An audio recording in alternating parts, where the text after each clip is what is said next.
Hello everyone.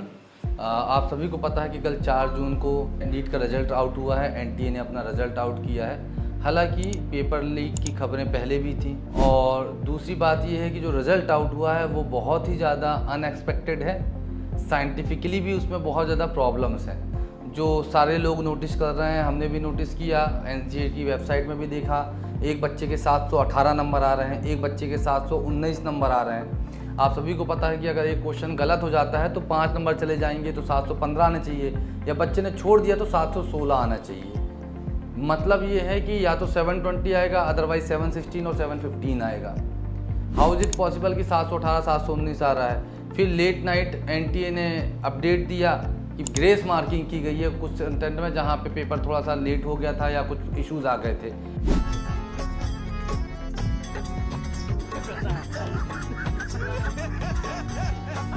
और उन्होंने जून 2018 probably 13 जून 2018 के एपेक्स कोर्ट के जजमेंट का उसमें अपने इन्फॉर्मेशन में हवाला दिया हुआ है कि भाई इसकी वजह से हमने ग्रेस मार्किंग की इस स्टैंडर्ड्स के। बाकी उस ग्रेस मार्किंग की कोई डिटेलिंग नहीं दी है। देखिए, मैं सारे गार्जियन से और सारे बच्चों से, और इवन हम लोग तो उस लायक नहीं हैं कि बहुत हमारी कोई बात सुनी जाए, बट फिर भी as an citizen of India, Bharat देश के नागरिक के तौर पे और एक रिस्पॉन्सिबल टीचर के तौर पे मैं ये बात अपने अभिभावकों की तरफ से, अपने बच्चों की तरफ से और तमाम उन बच्चों की तरफ से जिन्होंने नीट 2024 दिया है एनटीए तक और गवर्नमेंट एजेंसीज़ तक, मैं ये बात पहुंचाना चाहता हूं। मेरिट हब एकेडमी ये बात पहुंचाना चाहती है कि ये जो इसमें जो प्रॉब्लम्स आई हैं उसको रीवेरीफाई किया जाए, रीचेक किया जाए। 67 स्टूडेंट्स का 720 आउट ऑफ 720 आया है, और जिसमें से 7 रोल नंबर ऐसे हैं जो कि एक ही सेंटर से लगभग बिलोंग करते हैं, बहुत क्लोज प्रॉक्सिमिटी में। तो हाउ इज़ इट पॉसिबल कि एक ही सेंटर के नियर बाय, एक सेंटर के अंदर में, हो सकता है रूम्स अलग अलग हों, एक ही सेंटर के 7 स्टूडेंट्स 720 आउट ऑफ 720 लेके आ रहे हैं। जो कट ऑफ बड़े से बड़े जो एजुकेशनिस्ट और एकेडमिशियंस ने जो प्रिडिक्ट किया था उससे 50 मार्क्स 70 मार्क्स ऊपर चला जाए। 665 मार्क्स में जो रैंक आ रही है दैट इज़ 20,000 25,000। 600 प्लस में अप्रॉक्सीमेटली 70 से 80 हज़ार बच्चे आ रहे हैं। तो इस चीज़ को रीवेरीफाई किया जाए, क्योंकि पेपर तो हम लोग भी देख रहे हैं, मैं भी CSIR नेट क्वालिफाइड हूँ। मैंने भी मास्टर्स किया है बायो साइंसेज से, नेट क्वालिफाई किया है, MPPSC से सेट क्वालिफाई किया है, और लगभग पिछले 10 सालों से मैं बायोलॉजी पढ़ा रहा हूँ। और यहाँ पे जो टीम है NIT Rourkela, NIT Tripura, top level की फैकल्टीज़ है, हम सब लोगों ने भी वेरीफाई किया है। और नीट की जो प्रिपरेशन के दिग्गज टीचर्स हैं जिनका नाम बहुत टॉप लेवल में आता है, जिनको लाखों लोग, करोड़ों बच्चे देखते हैं, उन फैकल्टीज़ ने भी, उन इंस्टीट्यूशंस ने भी इस बात को प्रिडिक्ट किया था पहले कि रैंक क्या जानी चाहिए। उसके हिसाब से भी एक्सेप्शनली हाई रैंक गई है। तो एक तो इशू जो हम लोगों को लगता है आइदर पेपर लीक का है, जिसकी खबरें भी आई थी कुछ थोड़ी बहुत। उसके बाद दूसरा, कल 4 जून असेंबली इलेक्शंस के रिज़ल्ट आउट हुए थे। उसी दिन बिना किसी नोटिस, बिना किसी इन्फॉर्मेशन के रिज़ल्ट आउट हुआ। 14 जून को रिज़ल्ट आउट होना था। मोर ओवर आर्टिफिशियल इंटेलिजेंस का यूज़ किया गया है, तो हो सकता है उसमें कोई ग्लिच ना आ गया हो। We are not alleging anyone that और एनी एजेंसी और एनी गवर्नमेंट बॉडी। हम सब ये चाह रहे हैं कि एटलीस्ट इसको रीवेरीफाई किया जाए। हमारे इंस्टीट्यूट में भी एक बच्ची है शिरीन आलम। एनटीए ने जो OMR सीट रिलीज़ की है बच्चों की, और जो आंसर की रिलीज़ की है, उसके हिसाब से प्रॉपरली मैच करने पर भी उसके जो मार्क्स आ रहे हैं 556 आ रहे थे। पहला साल का उसका पहला फर्स्ट अटैम्प्ट था, 12th के जस्ट बाद पहली बार वो बच्ची एग्ज़ाम दी, पहले साल तैयारी की हमारे साथ। उसका फर्स्ट अटैम्प्ट में 12th के साथ में 270 नंबर आ रहा था, 84% थे 12th में। फर्स्ट ड्रॉप लिया उसने, एक साल तैयारी की, and she was scoring about 556 as per NEET NTA answer key and OMR sheet matching. लेकिन उसके बाद अभी उसका नंबर जो रीचेक भी हम लोगों ने किया तो उसका नंबर 2 क्वेश्चंस को गलत कर दिया गया है। अब वो चेकिंग में एरर है कि क्या इशू आ गया ये हम लोगों को नहीं पता है। मोर ओवर जो भी लीगल एस्पेक्ट्स हो सकते हैं इसके, वो we will be looking out.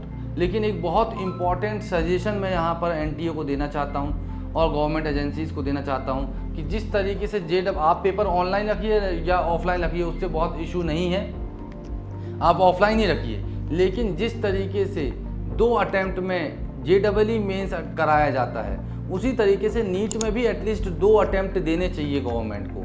2 attempt मिलने ही चाहिए बच्चों को, क्योंकि बच्चे दिन रात तैयारी करते हैं और हम लोग भी बच्चों के साथ में उन्हीं की तरह दिन रात बच्चों को मेहनत कराते हैं और उसके बाद में फिर रिजल्ट्स इस तरीके से परफॉर्मेंस आते हैं। हालांकि स्टेट गवर्नमेंट के कट ऑफ के हिसाब से हमारे जो 3 बच्चे हैं जो हम एक्सपेक्ट कर रहे हैं बहुत इजीली पिछले साल के कट ऑफ को रैंक वाइज कट ऑफ को मैच करें, तो पुरुषोत्तम पाल जिसके 632 मार्क्स हैं, बी ऋषिका जिसके 621 मार्क्स हैं और शोएब सिद्दीकी जिसके 617 मार्क्स हैं। ये 3 बच्चों को गवर्नमेंट कॉलेज मिल जाना चाहिए, MP के स्टेट गवर्नमेंट के कॉलेज। और 2 बच्ची हैं जिनका रिजर्व कैटेगरी में आता है, प्रेरणा झारिया और रानू सिंह सरेआम, they are nearby 500 marks. तो इन बच्चों का भी हमको जो एज पर देयर रैंक हमको एक्सपेक्टेशन है कि they will get selected for government MBBS college, जहां इन बच्चों को आइदर भोपाल, इंदौर, भोपाल और जबलपुर मेडिकल कॉलेज मिलना चाहिए था।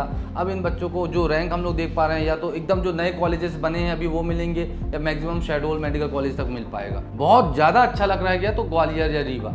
So this is an unexpected thing और इसमें बहुत मेजर हमको ग्लिच लगता है जो हम लोग समझ सकते हैं। 10 साल से हम इस फील्ड में हैं और बच्चों को लगातार पढ़ा रहे हैं। हज़ारों लाखों क्वेश्चंस हम लोगों ने बच्चों से सॉल्व करवाए, अभी तक बच्चे सॉल्व करते हैं, परफॉर्मेंस देते हैं। नीट के पेपर का भी स्टैंडर्ड का इतना इशू नहीं है, मैक्सिमम 5 मार्क्स से 10 मार्क्स का up and down cut off में दैट इज़ एक्सेप्टेबल और होता भी है। लेकिन एक ह्यूमन ब्रेन की एक कैपेसिटी है जो मेरा पर्सनल प्रेडिक्शन कहलाता है, जो कट ऑफ जा रहा था नीट का 610 से 620 के बीच में, 600 से 620 के बीच में या maximum 625 all India cut off, ये सैचुरेशन पे है as per as the paper standards are concern. ऐसे रातों रात नहीं होता है कि इतना बड़ा ग्लिच हो जाए, फिर भी what ever happen has happen. बच्चों को सलाह ये है, क्योंकि बच्चे और पेरेंट्स भी सर परेशान है कि सर क्या करें। अभी तक तो हमको लग रहा था कि इतने नंबर में सिलेक्शन हो जाएगा, अब फाइनल रिजल्ट के बाद अब लग रहा है कि ये कॉलेज मिलेगा भी कि नहीं मिलेगा। कुछ बच्चों को जो बाउंड्री में जिसको MP में कट ऑफ में सिलेक्शन हो जाता था उनको तो अब पॉसिबल नहीं लग रहा है कि कॉलेज मिले। तो मेरी सलाह ये है बेटा कि हम लोगों के हाथ में मेहनत करना है। सिलेक्शन का जो बाकी इश्यूज़ है दैट इज़ अ प्रोसेस, और लीगली जो भी उसमें स्टेप्स हो सकते हैं, मेल वगैरह करना है NTA को या जो भी लीगल स्टेप्स हैं, we will be taking as an responsible citizen of India. We are not alleging anyone but the fact is fact. और सेकेंड बात यह है कि अगर आपको लग रहा है तो मेरा रिक्वेस्ट ये रहेगा कि वापस से तैयारी हम लोगों को मिलकर शुरू करनी है, क्योंकि अगर किसी भी वजह से लॉस होगा तो सबसे बड़ा लॉस होगा बच्चों का और अभिभावकों का। तो इस वजह से मैं नहीं चाहता कि किसी भी बच्चे का, किसी भी अभिभावक का इतना बड़ा नुकसान हो जाए। सालों बच्चे मेहनत करते हैं, ज़िंदगी बचपन से ये सपने पालते हैं कि हम बड़े होकर डॉक्टर बनेंगे या हम बड़े होकर IITN बनेंगे, NIT इंजीनियर बनेंगे, और फिर उसके बाद किसी ऐसे ग्लिच की वजह से, प्रॉब्लम्स की वजह से बच्चों का सिलेक्शन ना हो, तो ये बहुत ही ज़्यादा दुखद होता है। बच्चे रो रहे हैं, अभिभावक परेशान हैं, रात भर हमको फ़ोन आए, मैसेजेस आए, कॉल्स आए। मैं उन सभी से, अभिभावकों से और बच्चों से संवेदना व्यक्त करता हूँ, संवेदना रखता हूँ। लेकिन अभी जो प्रेजेंट सॉल्यूशन है कि जो भी लीगल स्टेप्स हैं या जो भी होगा वो देखने वाली बात होगी, लीगल स्टेप्स लिए जाएंगे। आपके लिए हम भी आवाज़ उठा रहे हैं जो भी हमारी हैसियत है उसके मुताबिक। बट जो इम्पोर्टेंट चीज़ है हमारे हाथ में जो है वो मेहनत करना है। तो मेरे हिसाब से हमको रीस्टार्ट कर देना चाहिए और वापस से अपनी तैयारी को, सारे अभिभावक जितने भी बच्चे सुन रहे हैं, हमको शुरू करना चाहिए। This is a part of life, ups and downs are part of life. तो इसमें तो कुछ किया नहीं जा सकता है। ये है कि एक बार वापस से अपनी मेहनत को हम शुरू करें और इस लेवल पे करें। आप जिस भी, या जो बच्चे मेरिट हब में नहीं हैं, बाहर किसी और प्लेटफॉर्म से तैयारी कर रहे हैं, ऑनलाइन प्लेटफॉर्म है, ऑफलाइन प्लेटफॉर्म है, हर जगह मेहनत कराई जाती है बेटा। मेन इंपॉर्टेंट चीज़ है कि आप अपनी तरफ से कितना इनपुट दे रहे हैं। हर जगह नो डाउट बहुत अच्छे टीचर्स होते हैं, मेरिट हब में भी हैं, या मेरिट हब एकेडमी में थोड़ा एडवांटेज ये होता है कि हम लोग इंडिविजुअल केयर देते हैं। Apart from best teaching, best guidance, curriculum, study material, regular test, everything, doubt counters, we give individual attention, and this is possible because we are having a very small batch size as well as number of students are quite less. तो इसीलिए हम individual attention बच्चों को provide कर पाते हैं, 1-on-1 बच्चों को जानते हैं पर्सनली, उनके परफॉर्मेंस को देखते रहते हैं दिन और रात। So that is why here the students will get little bit of advantage as compare to other institute. But वहीं बात यही आती है कि अगर आप सेल्फ मोटिवेटेड हैं तो नो डाउट आप घर पे भी रह के सिलेक्शन ले सकते हैं। बट ये है कि मेंटरशिप की ज़रूरत पड़ती है। तो बहुत सारे प्लेटफॉर्म हैं और उन्हीं में से एक प्लेटफॉर्म है मेरिट हब, जिसमें हम बहुत अफोर्डेबल कॉस्ट में बच्चों तक अपनी फैसिलिटीज़ पहुंचाना चाहते हैं, अभिभावकों तक ये नीट और जेईई की प्रिपरेशन को पहुंचाना चाहते हैं। बहुत सारे गरीब बच्चों को भी हम लोग मोटिवेट करते हैं अपने प्रतिभा प्रोग्राम के थ्रू, स्कॉलरशिप प्रोग्राम के थ्रू, और अप टू 100% स्कॉलरशिप भी हम लोग प्रोवाइड करते हैं। मोर और लेस शहडोल संभाग के क्षेत्र में बहुत ज़्यादा एजुकेशन को लेके अभी अवेयरनेस की ज़रूरत है, जो हम लोग पिछले 2-4-5 सालों से बिरसिंहपुर पाली में 2018 से हम लोग काम कर रहे थे। 2023 से हमने शहडोल में लॉन्च किया, पहले ही बैच से जो गवर्नमेंट MBBS सीट क्रैक हो रही, despite of this much huge irregularities and glitch in the NTA process. 5 बच्चों का हमको पूरी उम्मीद है कि गवर्नमेंट MBBS सीट मिलेगी 5 बच्चों को, अदरवाइज 8 से 10 बच्चों का हमको होप था। But then also I congratulate all the student those who have done their hard work. This is the time of celebrating the hard work, and also this is the time to take action for whatever has gone wrong in the legal manner. I hope that parents और बच्चे हमारी बातों को समझेंगे।